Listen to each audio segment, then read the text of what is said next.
gabi po sa ating lahat mga kabayan. Diyos ko, kahit paparating yung ulan, ginabi na tayo. Kasama natin ngayon yung ating pioneer sponsor na si Sir Odi and Ma'am Hermie from Texas, USA. So ayan po mga kabayan, no? Sabi ko nga, pagmamahal yung nangibabaw sa atin, walang hadlang kahit anong sakuna dyan, bumagyo, uminit, umulan, umaraw o ano dyan mga kabayan, tuloy-tuloy yung ating misyon. Kaya sa gabi ito, tara, samahan niyo po kami dahil ginabi na kami. Tara, let's go Sir Odi and Ma'am Hermie. So ito po mga kabayan, dito po mayroon nakatirang senior, tama po. Ayan, pupuntahan namin ngayon, no? Nirefer lang sa atin sa mga kaibigan ni Ma'am Vivian.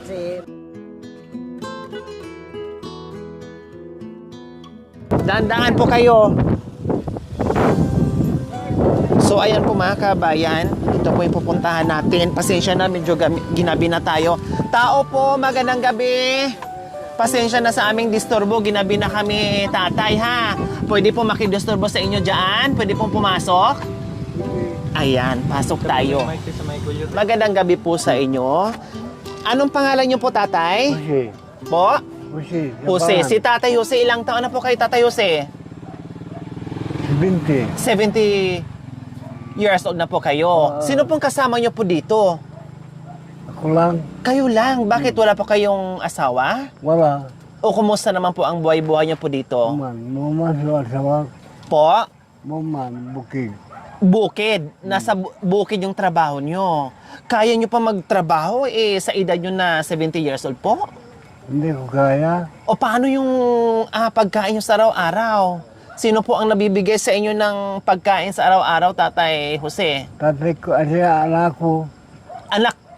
Anak ko. Anak nyo po, ilan po ang anak nyo? Anin po. 6. Dito kayo nakatira. Tulad nito, Tatay Jose, no, panay ulan. Kumusta kayo dito pag ulan? Mabuti. Hindi kayo nababasa po dito? Hindi. Hindi po kayo nababasa? Mga anak nyo, bakit hindi po kayo tumira doon isa sa mga anak nyo? Wala bunda. Po? Wala bunda. May bahay daw sila. May bahay sila. Yung mga anak nyo, kumbaga may kanya-kanyang pamilya. Kailang gusto nyo talagang sarili nyo, yung wala kayong kasama. Hindi mo, pero no kinaulala dya. Paminsan-minsan pupunta rin sila dito. Pinapasyalan po kayo dito.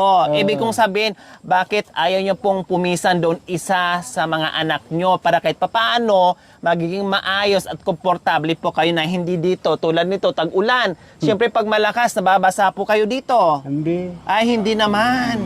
Pero siyempre malamig dahil kita nyo naman, open. Open. Di ba po? Oo. Kumusta na naghapunan na po kayo? Tapos na. Tapos na, anong ulam nyo po? Gulay. Gulay, malunggay, tama. Kasi may ayon po, hindi pa kayo nakapaghugas. So ayan po mga kabayan, no, pasensya na ginabi tayo. Wala namang problema, no, basta mapuntahan natin at kaya natin puntahan yung lugar. At may ilaw tayo, pwede natin gagawin yan yung ating misyon.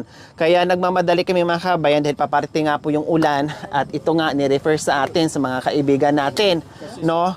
At maraming salamat po talaga doon sa mga nagre-refer sa atin kasi nare-reach out natin yung mga tulad nila na nangangailangan ng pagmamahal. So nandito naman yung team, no, sa abot ng makakaya, kasama po ang ating mga sponsors, no, gagawin po natin yan na makakapagpasaya tayo ng mga seniors natin, ng mga kabayan na tulad ni Tatay Jose.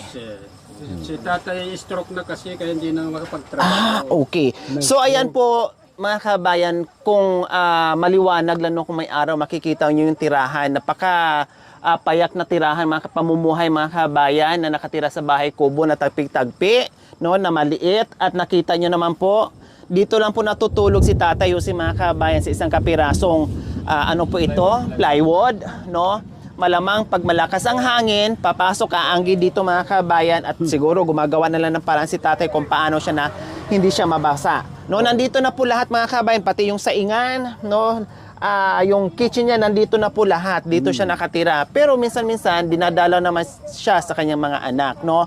Pinupuntahan siya dito. Kailang, sabi ko nga, may mga seniors po talaga may mga nanay, may mga tatay, no, may mga lula, may mga lulo na ayaw talaga nilang pumisan. Pero welcome naman sila. Yung iba nga ay talagang niyayaya sila, no. Kailang may mga lula na ayaw, may mga lulo na ayaw, gusto nila mapag-isa, na wala silang mapakisamahan, no, na yung bang pagising nila ay malaya sila na hindi sila nahihiya sa mga manugang. May mga ganyan kasi. So ayan po mga kababayan, may kasama din tayo si Ma'am Vivian Ming. at si Sir Ming and Sir from San Diego, California, and Sir Odi.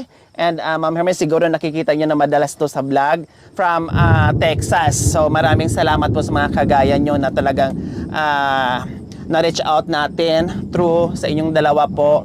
No, and then na-refer din sa inyo ni Sir Odi and Ma'am Hermie, and then nakarating din sa akin. So kahit ginabi na tayo pero nandito pa rin tayo dahil sa pinagbuklod-buklod natin ng pagmamahal para sa mga kagaya nila. O naka-experience na ako, kumusta po kayo? Ha? Kumusta po kayo na on the spot na nakasama po kayo dito sa aming misyon? Natutuwa kami dahil nakarating din kayo na mayroon din isang tao dito na nangangailangan din, inaabutan din yun. Ayun, salamat po. Maraming salamat din sa inyo. Ayan, Sa kayo na... inyo, tatlo, Odi, si Hermie, tapos si Lori, then yung mga ibang kasama. Salamat po. Salamat po. Kayo naman, Sir Odi, nagsasama naman tayo. And Ma'am Hermie, kumusta po kayo? Ay, mabuti naman at maraming salamat kahit na busy kayo. Ginampanan nyo pa rin itong gabing ito. So maraming salamat sa mga team din. Yes. Sir Odi? Ganon din sa akin, nagpapasalamat kami kay unang-una yung referral namin si kababayan ko, kababata, si Ming Tapia from Lingayen, ang nakapag-asawa siya dito sa Aguilar, si Vivian.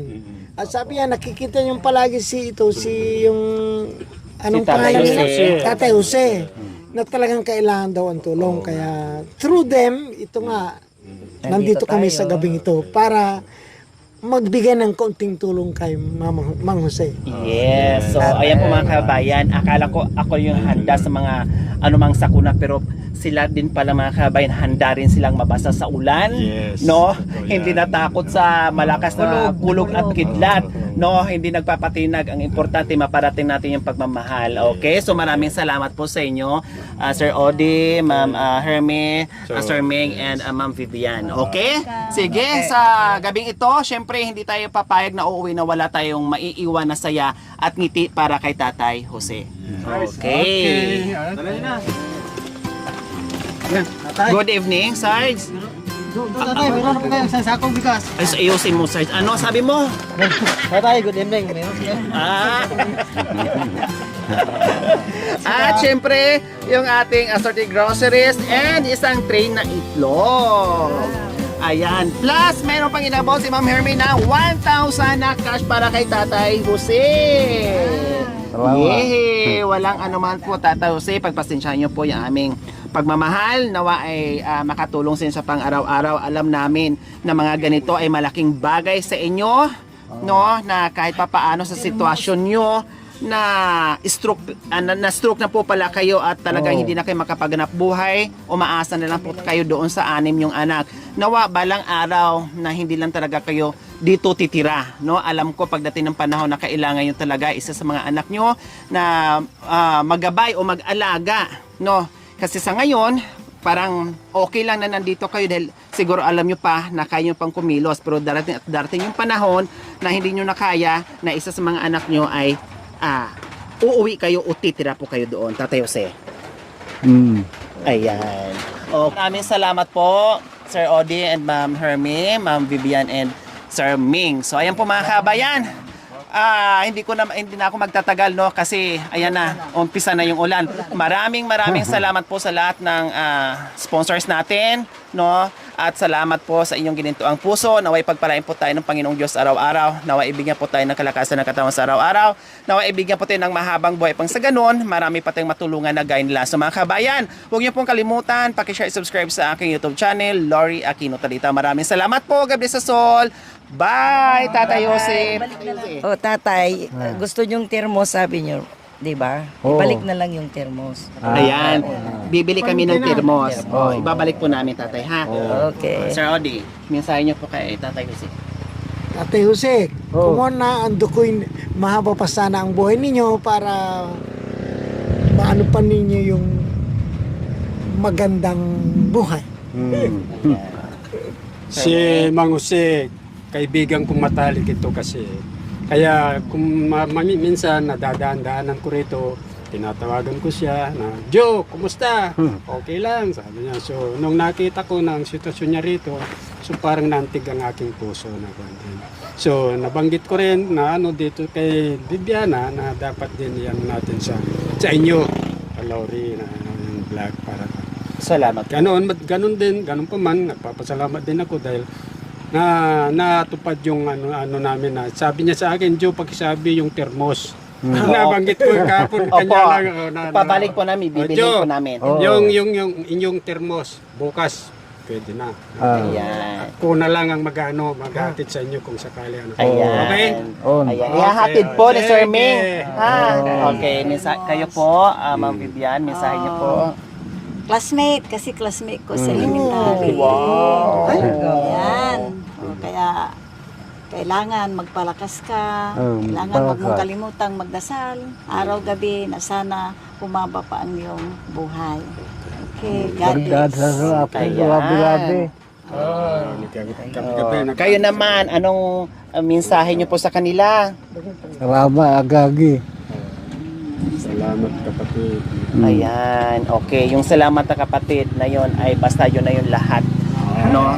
Ang importante ay masaya na sa atin na yung bang salamat, yung salitang salamat, nako, enough na sa atin yon. Kaya maraming salamat din po, Tatay Jose. At mag-ingat din po kayo. Oo. Okay, so Mang Jose. May kantang gano'n, di ba? Okay, tara, bye, Tatay Jose. Sige, Jo. Wala kami la. Sige. Wajalari abastom. Salamat. Nubilang tamay ken termos mo. Opo. Opo. Salamat. Eh, hatid na lang po dito, Tatay, bukas ha, yung baston at termo. Maraming salamat po muli sa ating sponsor, Ma'am Hermie and Sir Odi from Texas. Maraming salamat po.